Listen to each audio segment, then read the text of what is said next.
Breaking today, Prince Harry's rumoured peace summit with King Charles has plunged into chaos. This from Shooter Scoop. So much for a royal reunion. The highly anticipated peace summit between King Charles and Prince Harry has collapsed before it even began, with insiders saying the father and son can't even agree on a calendar entry. The whole thing is a mess, one palace insider sighs to Shooter Scoop. They can't settle on a schedule, they can't agree on a location, and they don't even have an agenda. Every point turns into a fight. Charles wanted a low-key sit-down at Windsor Castle or Clarence House. Harry's camp pushed for a neutral space far from palace walls. What started as a venue spat spiraled into timing battles. Harry wanted flexibility. The king wanted it slotted into his diary down to the minute dishes a royal aide. Neither side will give an inch. Even the conversation topics became a war. Charles's team insists the focus should be on moving forward, while Harry demands unresolved grievances be addressed first. Brittany from the Royal News Network with me. Brittany, come on. I mean, Charles has to realise now, it's just not worth it. This is just not worth it. Listen to William's sound advice. Listen to Queen Camilla's very deep concerns. I don't want him to do this, Brittany. I don't think it's a good idea. Well, if this event is supposed to happen, Harry needs to realize that he is the party that needs to bend the knee. Yeah. I think Harry's ego and pride are so extreme at this point because, again, if he has to admit fault, he has to look into the person he let into his life and has become the closest to him, he shares children with, that she is responsible for a lot of the grief in his life, and that was his choice. That's a tough pill to swallow, and Harry, of course, once again, is deflecting. And it makes perfect sense for it to be slotted into Charles's very, very busy schedule to the minute. Harry has the flexibility, Charles doesn't.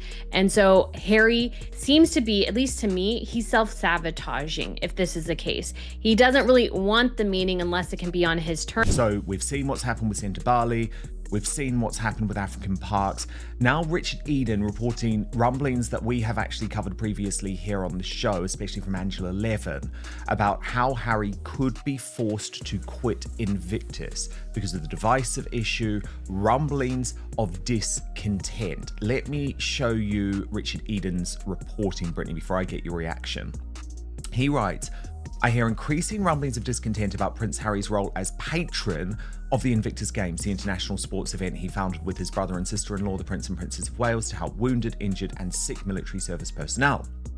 A source close to the Invictus Games Foundation tells me there is concern that Harry is no longer the help to the charity that he once was.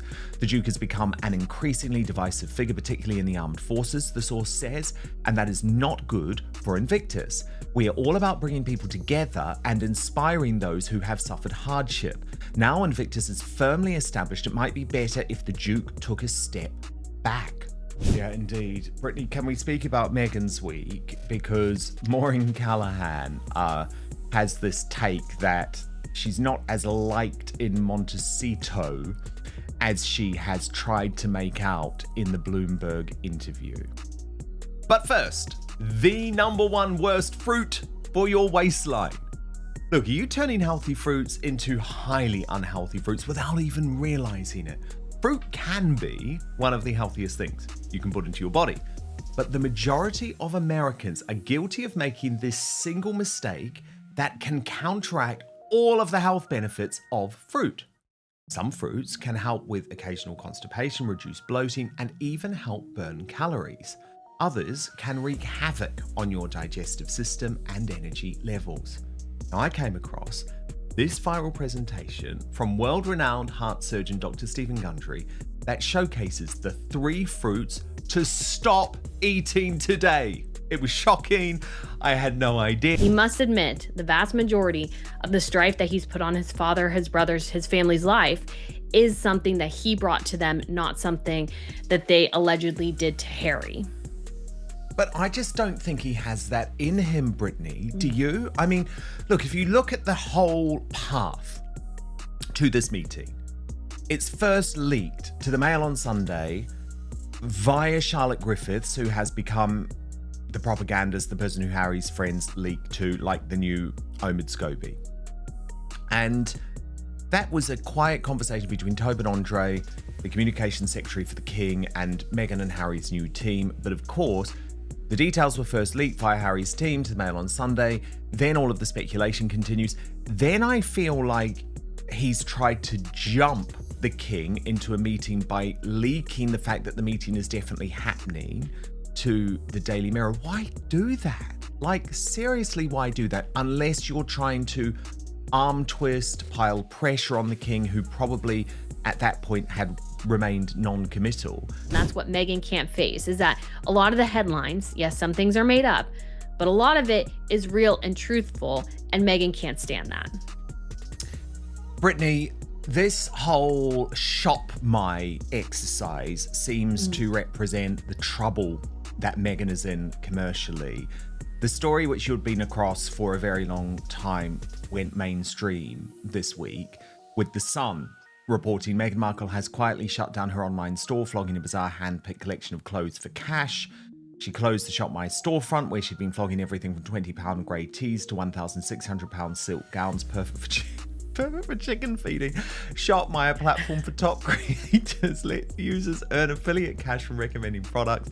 The fashion-conscious Duchess set up a shop back in March, and the banner on her profile previously read, "A hand-picked and curated collection of the things I love." Yeah, he's not. I mean, he's not. And unfortunately, Brittany, this is such an episode in I Told You So, because so much of Harry's charity work was being protected, Brittany, by the royal family, who he has in recent years chosen to turn on. But they were doing the work. They were protecting him. They were protecting the reputation of the royal family. And unfortunately, he has proven that as a lone wolf, as a lone ranger, it's just not going to work. I mean, he still hasn't spoken publicly about the scandal involving African parks, for example. I believe his explanation in regards to Centre Bali is totally inappropriate, and it does not deal with the very important issues raised by Dr. Sophie Chandoka. And of course, that story is ongoing. So for Invictus, this is potentially a hammer blow to Harry's reputation. But Brittany, where does this leave her? I mean, it's like, if you can't even run a shop my, if she doesn't even have have enough influence, have enough fans, have enough supporters to make money through affiliate links, the Netflix catastrophe has to end. Certainly the With Love chapter, I think, of Netflix is going to come to an end after the Christmas special. I agree. Because, it's just been a disaster. As ever, we just have no idea of the true figures involved. She refused to tell Bloomberg and Emily Chang in that interview. But where does this leave her? I mean, not very good, because even thinking this last As Ever launch, pretty much anytime she had a launch with As Ever, at least 2 times, maybe a couple more, she immediately runs to a news outlet. Like, I think one time it was InStyle, recently it's been Harper's Bazaar, to claim how successful things are. He needs to own up to his mistakes rather than just going and making all sorts of demands, because this is part of the problem. Harry keeps making demands on things he can't make demands on. Charles can't give him full state security or whatever the heck Harry wants. That's just not possible at all. And Harry needs to recognize too, if he wants his children to have a relationship with his father, that he needs to make decisions to make that happen. He needs to start making the steps. But until Harry does a little bit of introspection here, I think we're just going to be at a stalemate, because Harry has to live in his ego, his bitterness, his pride, and whatever, because that's a great shield for him to avoid all the catastrophic mistakes he's made in his life. Brittany, of course, there's another fly in the ointment when it comes to this meeting. The death of the Duchess of Kent at 92. We've seen, and you can see actually in this image here, the flag being lowered to half-mast. above Buckingham Palace. Well, if you think about it, part of the problem Sentebale was having is that they couldn't fundraise. And even with Harry and Dr. Sophie there, they really couldn't raise any money. And so this whole idea that Harry is, I think, a benefit to Invictus is sort of wrong. I think Invictus would be much better served to not only maybe have a royal on board, they don't have to, but they could, but also just really focus on the athletes and make one of them a stronger spokesperson for the event. This thing is just sort of falling apart. I think they wildly overspend, and then other countries, in this case the UK and maybe the city of Birmingham, will have to donate a lot of money to put the games on. And my question is why? Why aren't the games self-sufficient? But Harry, throughout this whole process, it's him, me. This is why he has to be the center of like everything, and why he's not good at raising the voices of other people who are actually the competitors. Even Heart of Invictus, which could have been great. Prince Harry just blew up the one thing that could have saved him: a royal peace summit with his father, King Charles. What was supposed to be a quiet reconciliation behind palace walls has exploded into a full-blown crisis. And according to insiders, it all fell apart over a calendar. Yes, a calendar. No agenda, no agreed location, no set time, just pure chaos. One royal aide described it bluntly: it's not peace talks anymore, it's war over the schedule. And if you think that sounds ridiculous, you're not alone. Even palace insiders are calling this the final straw. Charles wanted a low-key sit-down at Windsor or Clarence House. Harry demanded a neutral location, far from palace eyes, far from royal control. And when it came to timing, Harry wanted flexibility. Charles wanted a meeting slotted into his diary to the minute. Neither side would budge,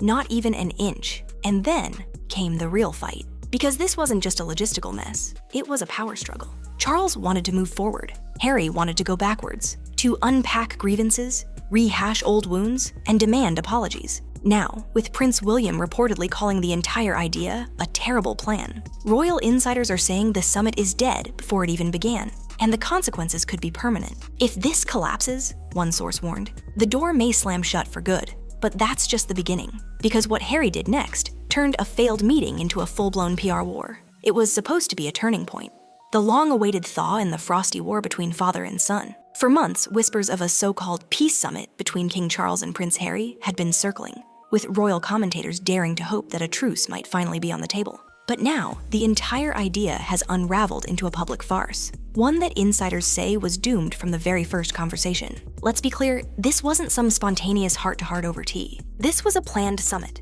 Meetings were allegedly arranged between Charles's communications secretary and Harry's new team. They were trying to orchestrate a controlled, formal, and symbolic reunion, one that could heal wounds in private before the headlines took hold. But what actually happened? The plan detonated before it even left the ground. The first fight? Location. Charles, ever the traditionalist, suggested Windsor Castle or Clarence House, royal residences with gravitas, symbolism, and control, places where the monarchy sets the tone. But Harry's camp refused. They wanted neutral territory. A private hotel, perhaps? A quiet estate? Anything far away from palace walls. According to sources, Harry didn't trust that anything behind royal gates would remain private. He feared being ambushed, politically, emotionally, or both. What started as a venue dispute spiraled into a power struggle. Then came the battle over timing. And this is where things really went off the rails. Harry's team pushed for a flexible window, something informal with breathing room. But Charles? He runs on a schedule carved in stone. One palace aide admitted the king wanted the meeting slotted into his diary,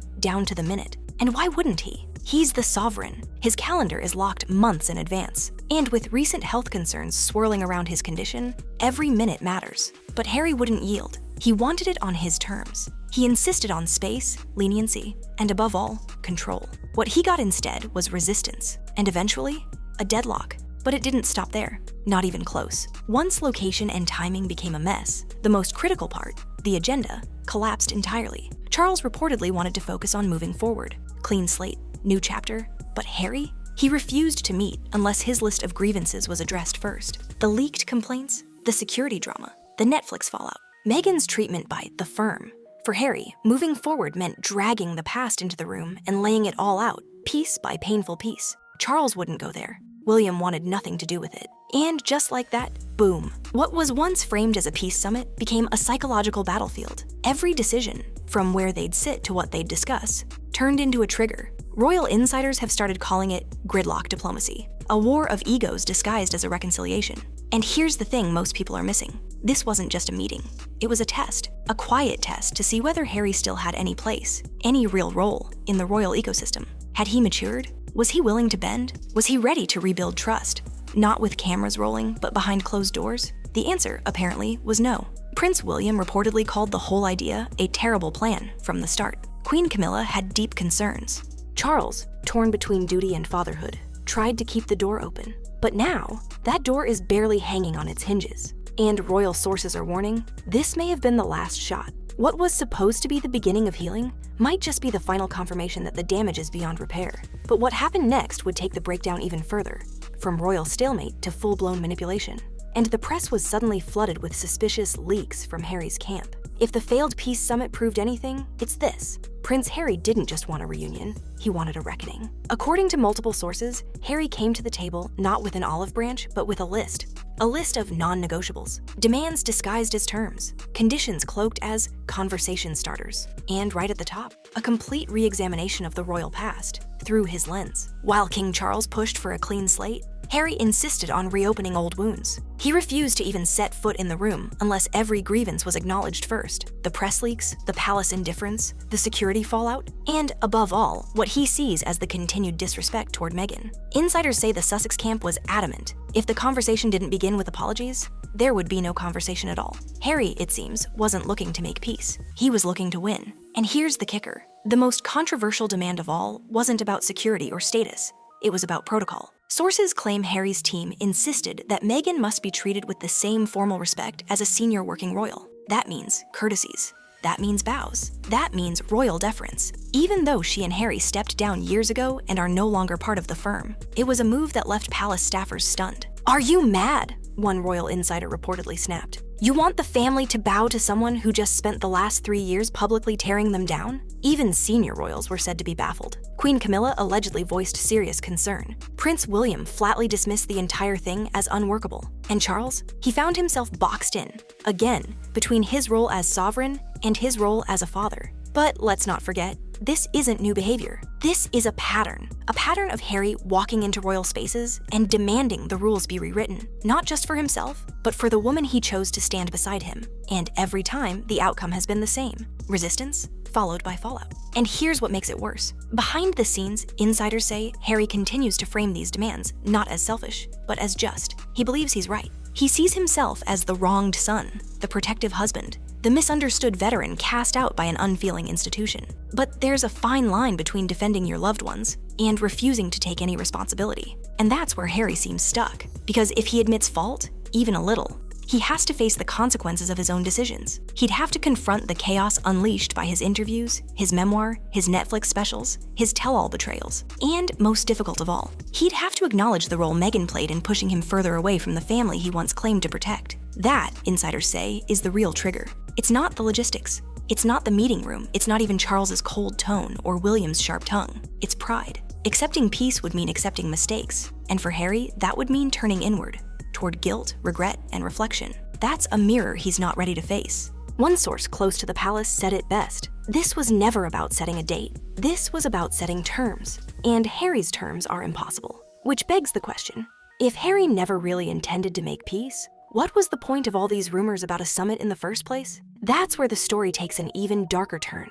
Because Harry's next move didn't involve the palace at all. It involved the press. When a private peace talk turns public before it's even scheduled, someone's playing a game. And in this case, royal insiders say the game wasn't diplomacy, it was leverage. A calculated pressure campaign, launched not behind palace doors, but through the headlines. Because as the peace summit plans stalled, Harry's team took the one step guaranteed to blow everything wide open. They leaked the entire thing. First came the exclusive from the Mail on Sunday. The source? Royal editor Charlotte Griffiths, a journalist reportedly close to Harry's inner circle. According to insiders, Griffiths has become the Sussex camp's new quiet channel, the kind of media ally Omid Scobie once was. If a story appears in her column, it's not by accident. It's intentional placement. That leak revealed that conversations were underway. Talks between Charles's communications secretary, Tobin Andrea, and Harry's camp had allegedly begun. And just like that, the private discussions were now very, very public. But Harry's side wasn't done. Days later, a second leak appeared, this time in the Daily Mirror. claiming the peace meeting was not just being discussed, it was definitely happening. No room for doubt. The message was loud and clear. The king was locked in. The summit was on. Except it wasn't. Royal sources were blindsided. Charles hadn't confirmed anything. The palace hadn't signed off. In fact, according to some insiders, the king was still non-committal, weighing the risks, the optics, the possible fallout. And suddenly, he was being boxed in by headlines written without his consent. That's when alarm bells started ringing inside the palace. Had Harry just tried to corner the king in public? Was this a calculated move to force Charles's hand? To present the meeting as a done deal, and then shame the monarchy if they pulled out? One royal aide didn't mince words. It felt like emotional blackmail through the front page of the Mirror. And the strategy didn't stop there. US media outlets began picking up the story, each new headline adding pressure, each report framing Harry as the son reaching out, and Charles as the aloof monarch ignoring him. The PR framing was subtle but effective. Harry wanted peace. Charles didn't want to listen. Except behind the scenes, the truth looked very different. Sources close to the palace say Charles was willing to meet, but not under threat, not under conditions, not under public pressure orchestrated through sympathetic media, and certainly not while grieving the death of a fellow royal, the Duchess of Kent, whose passing had just rocked the family. That's when the palace turned cold. And the media leaks, they started backfiring. Commentators began questioning Harry's motives. Was this really about healing or headlines? Why leak a private summit twice, unless you were trying to manipulate the outcome? Was Harry building a bridge or laying a trap? Even royal experts who once defended him began backing away,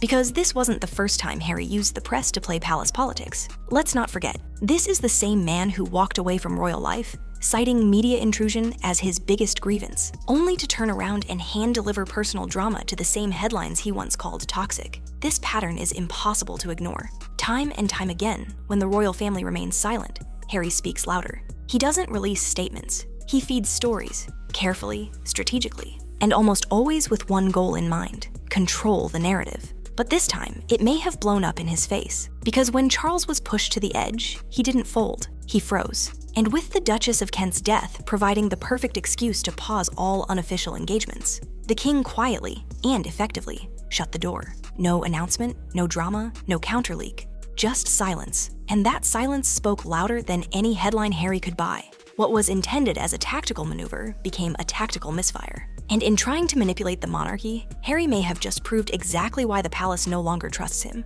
But while one scandal simmered in London, another erupted behind the scenes in Harry's world.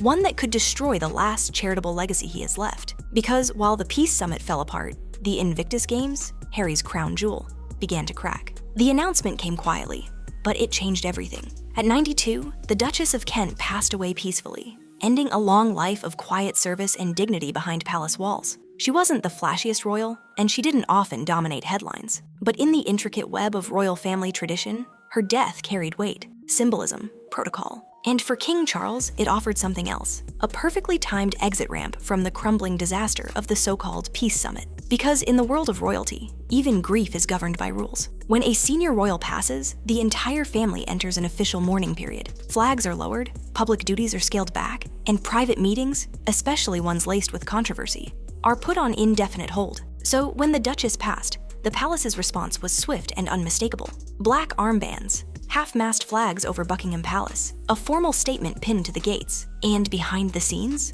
the mood shifted instantly.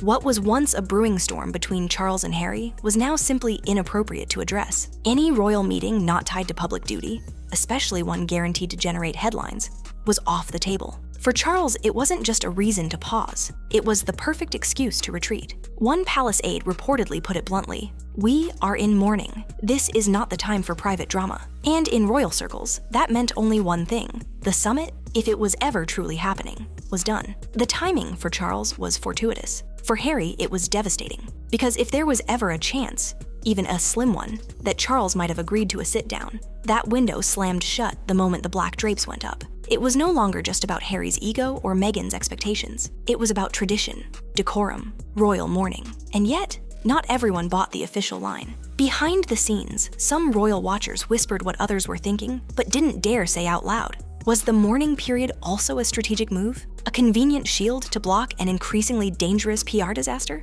After all, Charles hadn't confirmed the summit. He'd remained non-committal. And now, with the Duchess's passing, he had the one thing every royal dreams of in a crisis: plausible deniability. He didn't have to say no, he just had to say, "not now." And for Harry, that silence was louder than any rejection. Because here's the bitter truth. Charles didn't reach out to reschedule. He didn't leave the door open. He didn't even suggest a follow-up after the mourning period ended. He let the silence do the talking. And once again, Harry was left on the outside, waiting for an invitation that would never come. But the optics weren't just bad for Harry. They were humiliating. He had pushed for the meeting. His team had leaked its existence. He had tried to shape the headlines. And now the monarchy was essentially saying, this is a family moment.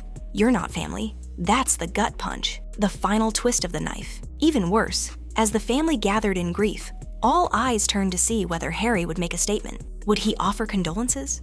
Would he show up in person? Would he, for once, keep things private? Because there's a pattern here, and the palace knows it. Whenever a royal event occurs, even in grief, Harry makes it about himself, a public gesture, a carefully worded press release, a photo opportunity dressed as sympathy, a private move with a very public rollout. And this time, insiders were bracing for more of the same. Except, to their surprise, nothing came. No public condolences, no photos, no royal statements. If Harry mourned, he did it quietly, or not at all. But many suspect this silence wasn't grace, it was bitterness. Because while the rest of the family rallied together in grief, Harry stood alone, again. And perhaps that's the most telling moment of all. Not the summit's collapse, not the leaks, not even the Queen Consort's reported concerns, or William's outright dismissal. It was the fact that when a death brought the royal family together, Harry didn't pick up the phone. He didn't fly home. He didn't even publicly acknowledge the moment. It was as if the divide had become complete, irreversible. The mourning period may have been formal, but the real mourning, the death of trust, family, and reconciliation, that happened long ago. And while this chapter quietly closed, another scandal was already breaking open. One far more explosive than even this failed reunion. Because back in Harry's world, the last thing holding his public reputation together was about to come under fire. The Invictus Games, his crowning charitable achievement, was now in crisis. And this time, there was no palace to protect him. For years, it was his proudest creation, his passion project, his proof that he could carve out a royal legacy on his own terms. The Invictus Games, a global celebration of wounded, injured, and sick military veterans, founded by Prince Harry in 2014, was supposed to be untouchable, a shining beacon of purpose in a life increasingly dominated by controversy. When all else failed, the royal titles, the palace ties, the Netflix deals, Invictus was supposed to be the last thing standing. But now, even that's starting to crumble. In a report that sent shockwaves through the British press, royal insider Richard Eden revealed what had only been whispered behind closed doors for months. There is increasing discontent about Harry's role at Invictus, and not from tabloids, from inside the military community itself. Let that sink in. That sink. The very people Harry claimed to champion, soldiers, veterans, wounded heroes, are now questioning whether his involvement is a help or a hindrance. According to a source close to the Invictus Games Foundation, the mood has changed dramatically. The Duke has become an increasingly divisive figure, particularly in the armed forces, they said. And that is not good for Invictus. We are all about bringing people together.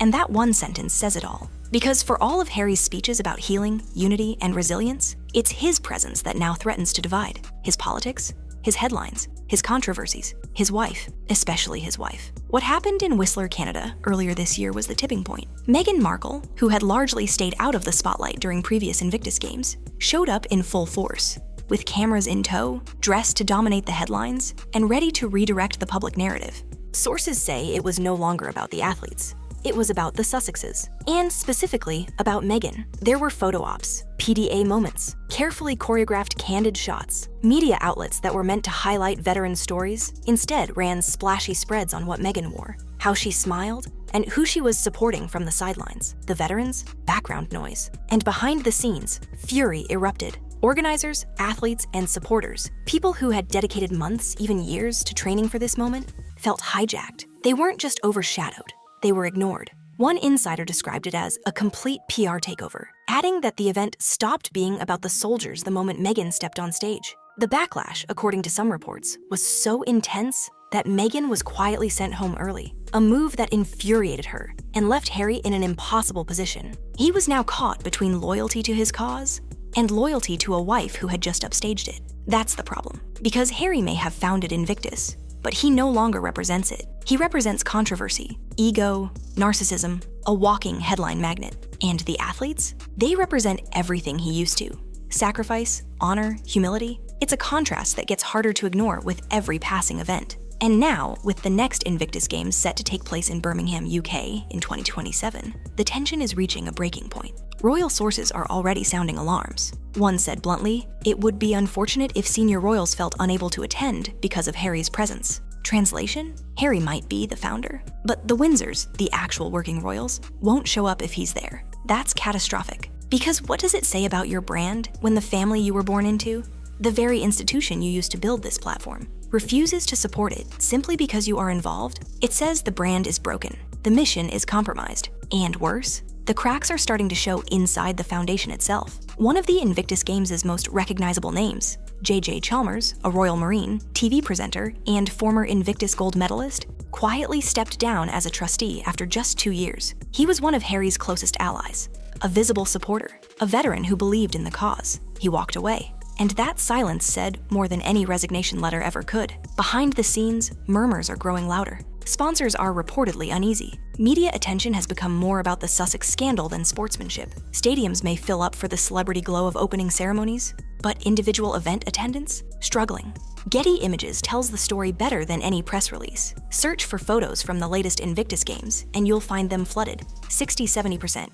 With Harry and Meghan, not the athletes, not the medalists, not the stories of survival and redemption, just the Sussex brand, overexposed, overshadowing, over it, and the most tragic part, Harry can't see it. He still clings to Invictus as his legacy. He still believes he's the wounded warrior who understands that his presence inspires, that his story matters. And maybe it once did, but today it only distracts. The very community Invictus was meant to empower is now the one most eager to see Harry take a step back. Not because they hate him, but because they need space to thrive without him. And if Invictus survives, if it wants to return to what it once was, that may be the only option. Because this isn't just about one charity in crisis, it's about all of Harry's projects falling apart. Santa Barbara, African parks. His entire philanthropic image is in free fall, and now even the crown jewel is starting to slip from his fingers. The man who once vowed to be more than just a prince is now struggling to even be a patron. And what comes next could seal his fate. Not just as a royal outsider, but as a public figure with nothing left to stand on. When Prince Harry stepped back from royal duties in 2020, he didn't just walk away from titles and traditions. He walked away from the infrastructure that kept his public image afloat.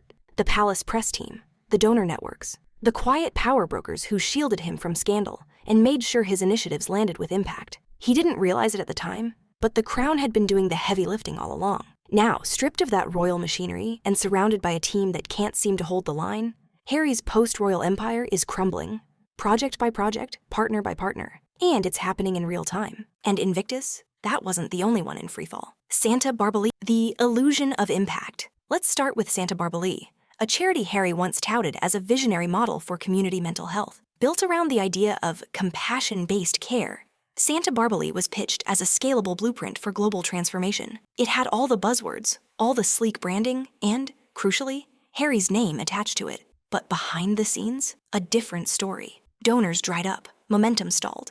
And then came the scandal. A whistleblower, Dr. Sophie Chandoka, who raised serious concerns about the charity's structure, leadership, and integrity. Instead of responding with transparency, Harry issued a vague, dismissive statement, and then did what he always seems to do.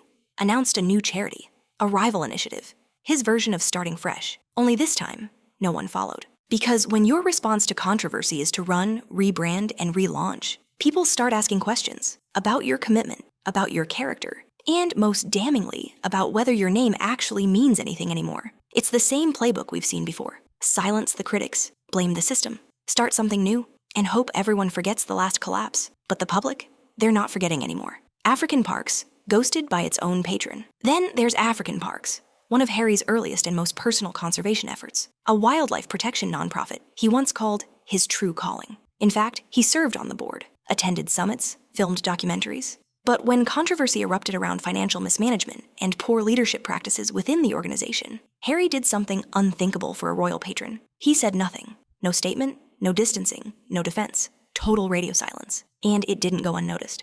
The media started asking why Harry, who once claimed to be a champion of transparency and ethical leadership, had nothing to say when one of his own charities came under scrutiny. That silence spoke volumes. Because at a certain point, it's not just bad luck, it's a pattern. A leader who surrounds himself with projects that look good until the cameras are off. And when the cracks start to show, he vanishes. But Harry wasn't done repeating history. phantom projects, and the fallout of ego. As Santa Barbara wobbled and African parks faded from the headlines, Harry tried a familiar move, launch something new, a fresh initiative, a reboot. But this time it landed with a thud. No major funders stepped forward, no press excitement, and most glaring of all, no board. One of the only figures linked to his new venture, a known close ally of Prince William, a silent signal that even behind the scenes, Harry is struggling to build loyalty.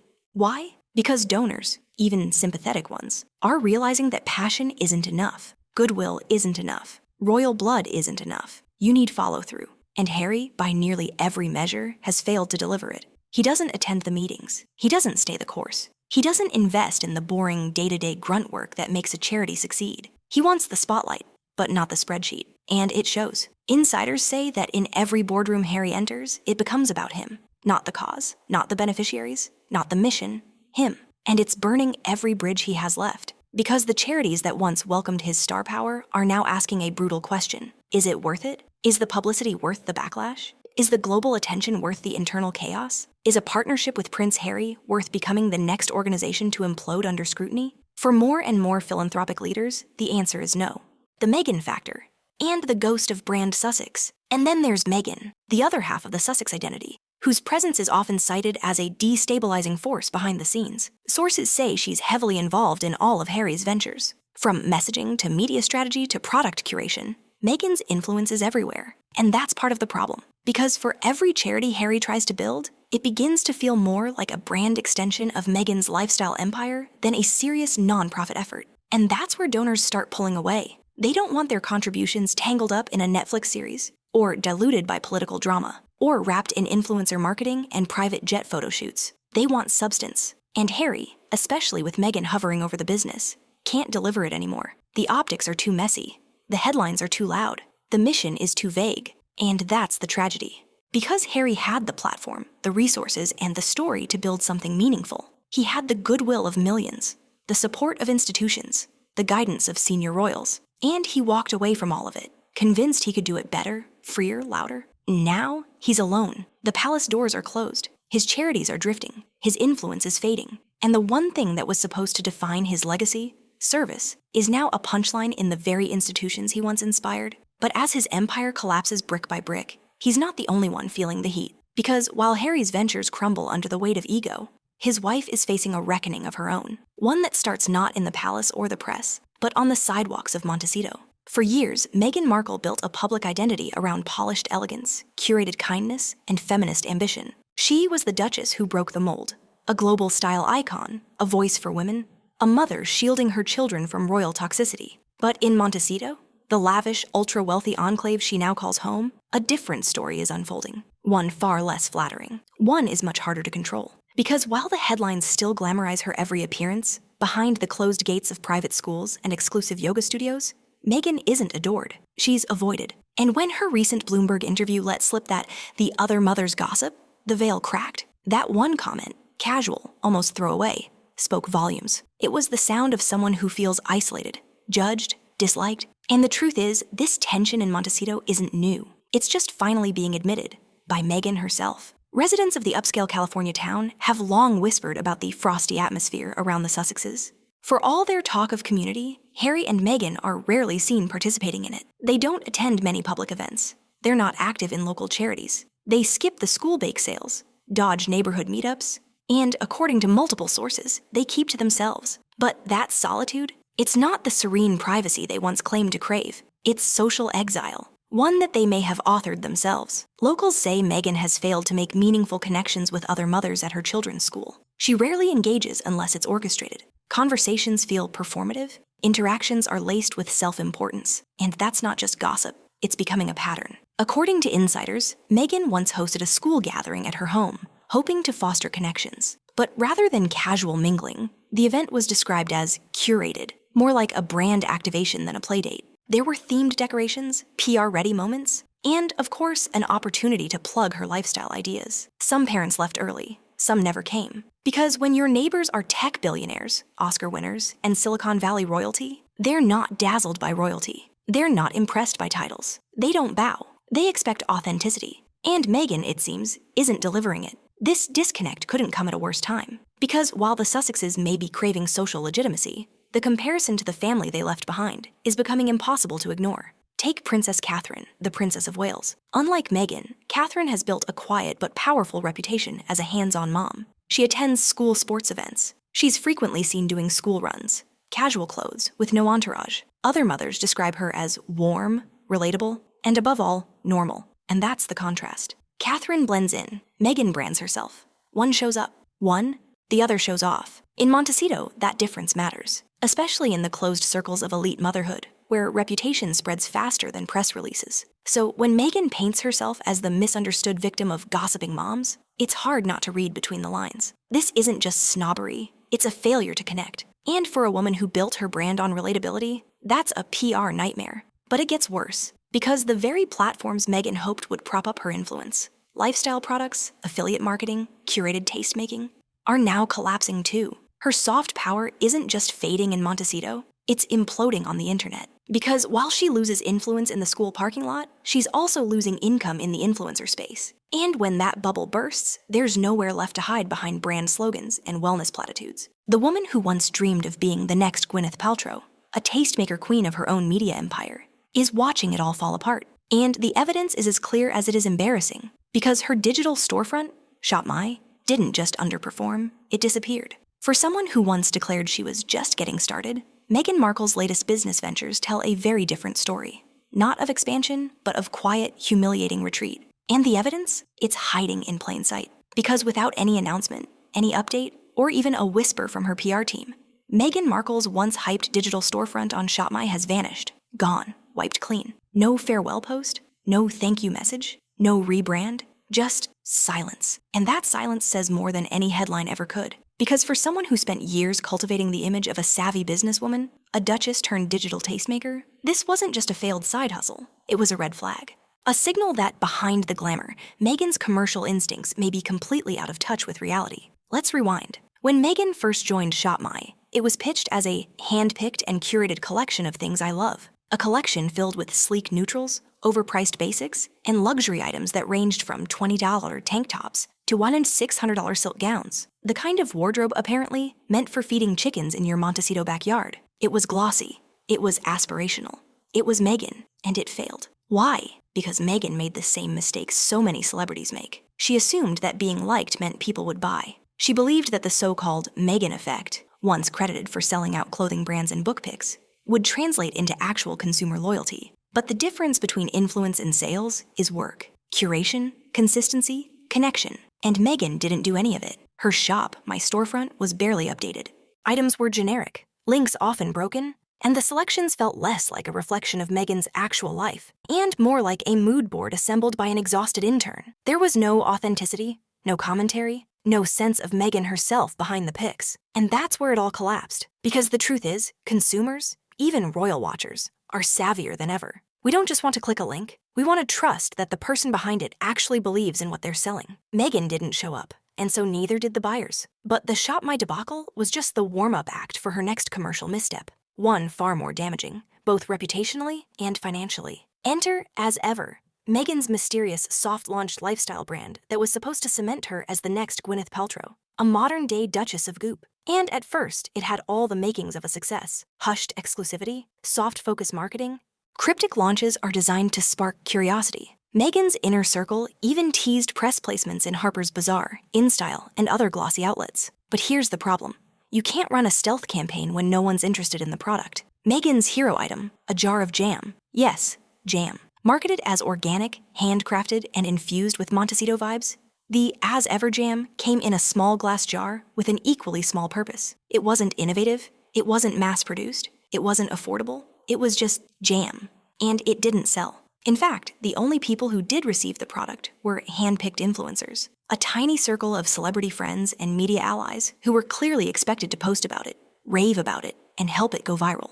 But the response was tepid. The buzz was mild. And most damaging of all, the public didn't care. Why? Because jam isn't a brand. It's a novelty. A weak foundation for an empire that Meghan clearly wanted to build. The follow-up products didn't help either. Each drop from As Ever has been nearly identical. The same spread, reshot in a different location, dressed up as a new launch. 3 releases in, and Meghan is still trying to sell the exact same thing. The same jar, the same price, the same message. It's not branding. It's laziness, and the audience has noticed. Even more troubling, recent reports suggest Meghan has already cheapened the product line. Original packaging featured a luxe brand seal stamped onto the lid. Now it's been removed. No logo, no premium touches, just a plain lid. A cost-cutting move that screams of declining budgets and panicked retooling. That's not growth, that's collapse. And yet, even in the face of dwindling buzz and visible cutbacks, Meghan hasn't addressed any of it. No interviews, no feedback, no acknowledgement that her venture might be faltering. But if you listen closely, you can hear what isn't being said. There was no follow-up press from the Bloomberg interview, no sales figures disclosed. A red flag, considering Meghan rushed to media outlets to claim sellout success during earlier, smaller launches. This time, nothing. Because deep down, she knows what the silence means. The Meghan effect isn't working. The fans aren't buying. The influencers aren't posting. The Monteceto moms aren't watching. And even the media, once eager to push her every move, are now treating her lifestyle ventures with quiet skepticism. And if as ever fails, which by every indicator it already is, Meghan doesn't just lose a business. She loses the last part of her personal brand that wasn't tied to Harry. Her image as a solo entrepreneur, a visionary, a builder, a woman who could step outside the shadow of royalty and create something real. But now, even that narrative is slipping through her fingers. The Duchess, who once dreamed of her own empire, can't even sell jam. And just when you think the optics couldn't get any worse, we look ahead to Netflix, the final pillar holding up the Sussex media machine, and it may be on its last legs. In the beginning, they were a phenomenon. Prince Harry, the rebellious royal with a wounded heart, breaking free from the shadows of Buckingham Palace. Meghan Markle, the Hollywood actress turned Duchess, elegant, eloquent, and ready to modernize the monarchy. Together, they weren't just a couple. They were a brand. And for a time, it worked. Millions tuned in. Networks signed checks. Book deals were inked. Documentaries filmed. Headlines breathlessly tracked their every move. They had walked away from royal duty and stepped into global fame. But now, the shine is gone. The headlines are harsher. The money's tighter. The sympathy has run out. The brand, once unstoppable, is broken. What was supposed to be a game-changing summit between father and son has collapsed into a calendar fight. A PR stunt gone wrong. A final chance for reconciliation squandered by ego, control, and pride. Harry, once a soldier, a symbol of service and resilience, is now seen as erratic, self-absorbed, and out of touch. The Invictus Games, his legacy, is now begging for distance. His charities are crumbling. His influence, fading. And Meghan, once a symbol of grace under fire, is now fighting ghosts of her own. The Monteceto moms whisper. The lifestyle brand stalls. The digital storefront disappears. Even her jam can't find a home on the shelf. Every project launched ends in retreat. Every product fades into silence. Every leaked headline backfires. And for a couple who built their new life on controlling the narrative has turned against them. They thought leaving the monarchy meant freedom, independence, power. But what they've discovered is far more brutal. The institution may have controlled them, but it also protected them. Now, without the palace to filter the fallout, the cracks are all too visible. Harry isn't the leader he thought he was. Meghan isn't the mogul she imagined she'd be. Together, they aren't building an empire,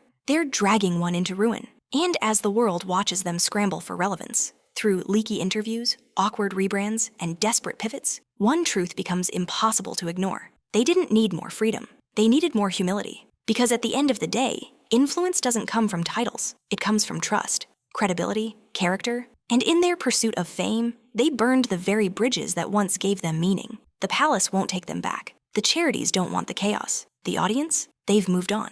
No Netflix sequel can fix this. No memoir can reverse it. No new jar of jam can distract from what's become painfully clear. The Sussex brand didn't fail because of the tabloids, or racism, or palace politics. It failed because it forgot its purpose. And now, the world is no longer watching in awe. It's watching in disbelief.